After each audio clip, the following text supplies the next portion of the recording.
بچه اومدیم ماینکرافت رو یاد بگیریم. در این قسمت میخوام بهتون آدم سازی رو یاد بدم.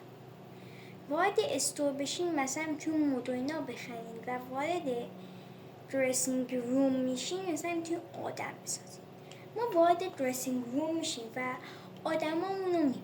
مثلا من میخوام با این آدم مثلا وقتی وارد این جا میشیم میتونید مثلا اینجا آدماتون رو مثلا تو بادی، مثلا پوستش، موهاش، سیبیل اینا، و در اون این مثلا لباسش، شلوارش، کتش اینا.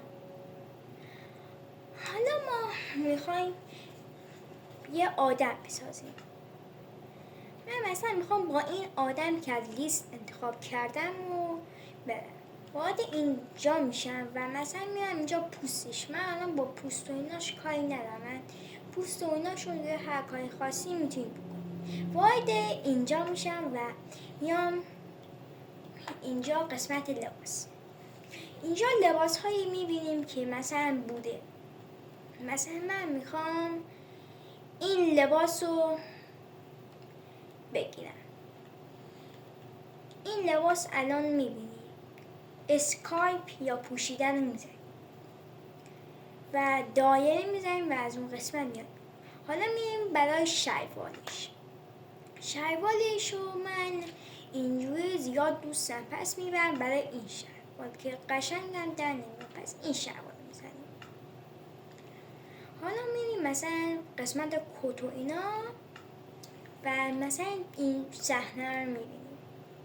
مثلا به عنوان من یه هودی میخوام بپوشم که معلوم نمیشه، ول میکنم هودیو و میام نمیدونم این چیه ولی اینو میزنم، اسمشو نمیدونم. حالا وارد قسمت مثلا کلاه میشیم. مثلا من کلاهو اینو میذارم و میام وارد گلاوز یا دستکش. مثلا من بخوام یه ساعتی میذارم مثل این یا پنجه بوکس. حالا میریم تو اینجا و کفشا رو میبینیم. من مثلا این کفش محکم باشم، پوتین. و میریم تو قسمت ماسک و عینک و اینا. من مثلا میرم این عینک رو مجانی دانلود میکنم، گتو میزنم و اسکاپ یا پوشیدن رو میزنم و میریم مثلا تو قسمت کیف و اینا. کیف مثلا زیادم قشنگ نمیشه، پس از کیف میایم بیرون و الان ما یه آدم داریم. در قسمت بعدی میتونیم وارد مثلا بازی شدن و آموزش خودسازی و اینا یاد بگیریم. خداحافظ.